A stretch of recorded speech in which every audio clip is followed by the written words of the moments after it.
दोस्तों 23 अगस्त को BRICS summit का आयोजन होता है, जिसमें रूस और चाइना अमेरिकन करेंसी डॉलर को चुनौती देते हुए नजर आते हैं। दोनों देश ब्रिक्स के जरिए बाकी देशों को मनाने में लगे हैं कि डॉलर की बजाय अपनी करेंसी में ही ट्रेड शुरू करें। लेकिन क्या आखिरकार ऐसा हो सकता है?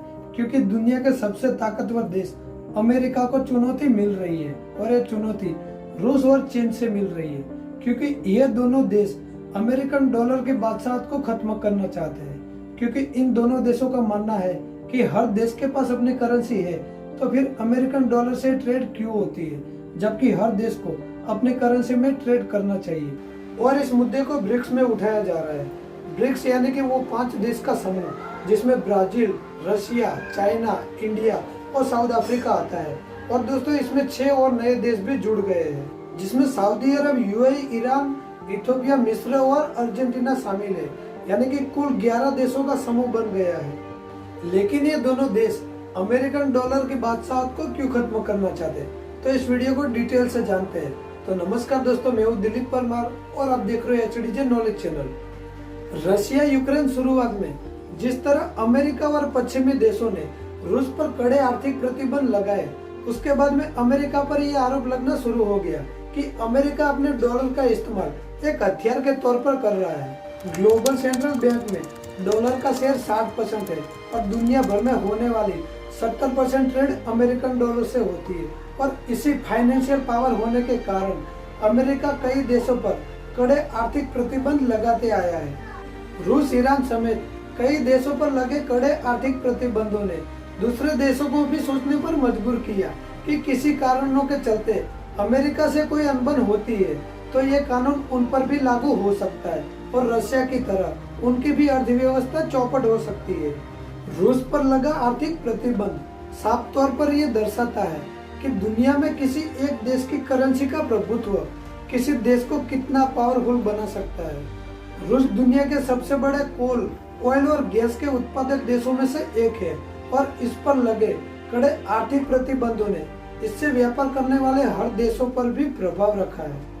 रूस को अमेरिका और पश्चिमी देशों ने शिफ्ट सिस्टम से बाहर कर दिया। दोस्तों ये वही शिफ्ट सिस्टम है जिससे एक देश दूसरे देशों के साथ ट्रांजैक्शन करते हैं और इसमें अधिकतर डॉलर से ही ट्रांजैक्शन होता है।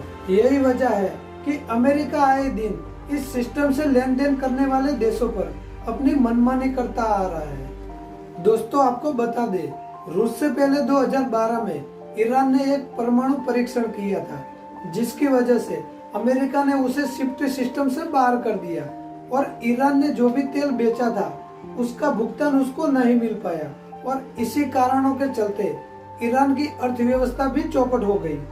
अब सवाल यह है कि डॉलर इतना ताकतवर बना कैसे? तो दूसरा विश्व युद्ध खत्म होने से पहले ही बड़े बड़े देशों की अर्थव्यवस्था तबाह होने लगी और उस समय अमेरिका ने उस हथियार का इस्तेमाल किया जिसे आज हम डॉलर के नाम से जानते हैं। पहले दुनिया के देश कारोबार करने के लिए करेंसी की बजाय गोल्ड पर भरोसा करते थे। वैश्विक आर्थिक संकट के बीच अमेरिका के न्यू हैम्पशायर शहर में 1944 में 44 देशों के बीच सम्मेलन हुआ।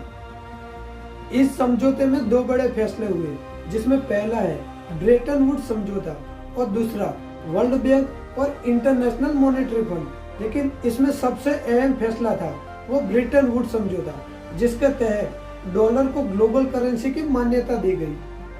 समझौते से पहले दुनिया के तमाम बड़े देश गोल्ड को ही अपना स्केल मॉडल मानते थे और सरकार अपनी करेंसी की वैल्यू गोल्ड की डिमांड और कीमत पर ही तय करती थी।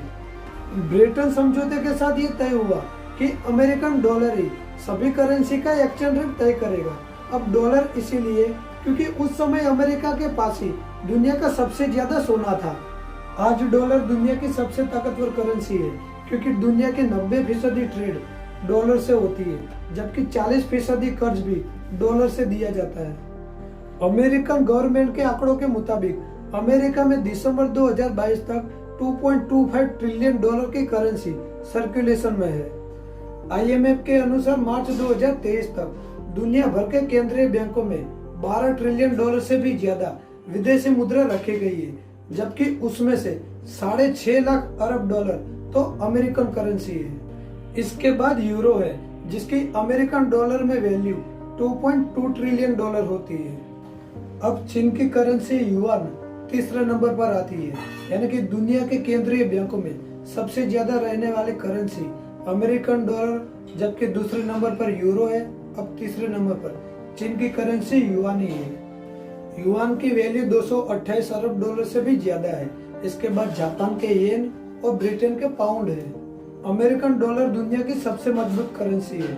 आज भी आधे से भी ज्यादा कारोबार यही डॉलर से होता है, लेकिन आज इसका वर्चस्व खतरे में है। दुनिया भर के केंद्रीय बैंकों में डॉलर की हिस्सेदारी कम हुई है। साल 1999 में 72% थी, जो अब घटकर 59% हो गई है। पश्चिमी देश के जानकारों का मानना है कि डॉलर के दबदबे को सिर्फ यूरोप ही खत्म कर सकता है, क्योंकि यूरोपियन यूनियन दुनिया की सबसे बड़ी अर्थव्यवस्था है। हालांकि सेंट्रल बैंक रिजर्व में उनकी हिस्सेदारी सिर्फ 20% ही है। अमेरिकन डॉलर का दबदबा खत्म करने की बात रूस और चीन ही नहीं बल्कि ब्राजील भी करता है। ब्राजील के राष्ट्रपति लुला डी सिल्वा ने एक बार कहा था कि उन्हें अमेरिकन डॉलर में ट्रेड करने को लेकर बुरे सपने आते हैं। इसके बाद दोनों देश के बीच समझौता हुआ, जिसमें यह तय हुआ कि दोनों देश मिलकर चीनी मुद्रा युआन में ही ट्रेड करेंगे। ब्रिक्स से जुड़े चीन, रूस और ब्राजील ही नहीं बल्कि 6 जो नए देश जुड़े हैं, उसमें ज्यादातर देश अमेरिका के विरोधी है। अब वो सारे देश अपनी करेंसी में ही ट्रेड करने की बात कह रहे हैं। इतना ही नहीं, सिंगापुर के पूर्व विदेश मंत्री जॉर्ज यो ने भी एक कॉन्फ्रेंस के जरिए डॉलर को बोझ बताया था और उनकी हाँ में हाँ मिलाते हुए इंडोनेशिया के पूर्व वाणिज्य मंत्री थॉमस लैम्बोंग ने भी एक बार कहा था कि हम भी कम से कम डॉलर का इस्तेमाल करना चाहते हैं। आपको याद होगा दोस्तों, रूस पर कड़े प्रतिबंध लगने के बावजूद भी भारत ने इसके साथ व्यापार चालू रखा था, जिसके बाद अमेरिका समेत कई देशों ने इस पर आपत्ति जताई थी, जिसका जवाब देते हुए हमारे विदेश मंत्री जयशंकर ने कई मंचों पर साफ साफ कहा कि भारत की जिम्मेदारी उनके नागरिकों के प्रति है और इससे वो पीछे नहीं हटेंगे। स्विफ्ट सिस्टम से बैन होने के बाद भारत ने रूस के साथ रूपी और रूबल में ट्रेड किया था। ये इस बात का साफ संदेश देता है कि अगर ये मैकेनिज्म ट्रांजैक्शन सफल रहता है तो इसके बाद कई और देश इससे जुड़ सकते हैं। तो दोस्तों, उम्मीद करता हूँ आपको इस वीडियो से कोई अच्छी जानकारी मिली होगी। अगर आपको ये वीडियो पसंद आया है तो वीडियो को लाइक करके चैनल को सब्सक्राइब करना ना भूलें। जय हिंद, जय भारत।